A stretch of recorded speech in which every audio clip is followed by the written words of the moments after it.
సనాతన ధర్మాన్ని గురించి పవన్ కళ్యాణ్ మాట్లాడిన తర్వాత నేను దాని మీద కామెంట్ చేసిన వాస్తవం. అయితే నా కొటేషన్ తీసుకొని 3 పెళ్లి అని చెప్పేసి మాట పెట్టుకొని నా మీద విమర్శిస్తున్నారు. నేను దానిలోకి పోలే. సనాతన ధర్మంలో విడాకులు ఉంటాయా? నేను అడిగిన ప్రశ్న అది. సనాతన ధర్మంలో విడాకులు లేదు. ఎందుకంటే ఒకసారి పెళ్లి చేసుకున్న తర్వాత భర్త ఎంత వేధించినా, ఎంత ఏడిపించినా, వాడు ఎంత ఏదో పనులు చేసినా అతనితోనే కాపురం చేయాలి.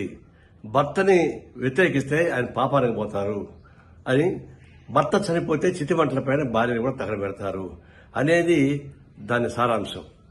అలాంటి సారాంశం నెత్తికెక్కించుకొని పవన్ కళ్యాణ్ మాట్లాడుతున్నప్పుడు మరి విడాకులే లేనప్పుడు మరి మీరు ముగ్గురు నెత్తికి విడాకులు ఇచ్చారని చెప్పేసి ప్రశ్న నేను ముగ్గురు ఒకసారి పెళ్లి చేసుకొని చెప్పలే. విడాకులు తీసుకొని పెళ్లి చేసుకున్న మాట వాస్తవం. అది నాకు ఇప్పుడు తెలుసు. నేను దాని వరకు ఇప్పుడు పోలే. నేను ఫస్ట్ టైం అంటున్నా. సనాతన ధర్మంలో విడాకులు లేనప్పుడు మరి మీకెందుకు అది వర్తిస్తాండి అన్న దాని మీద ఊరికి నా మీద మాట్లాడుతున్నారు. ఇప్పుడు మనం చెప్తున్నాను, అది అరాచకమైనటువంటి సనాతన ధర్మం. అది ఆ ధర్మ వ్యవస్థ మొత్తం వెనక్కి తీసుకెళ్లేటువంటి క్రూరమైనటువంటి చర్య అది.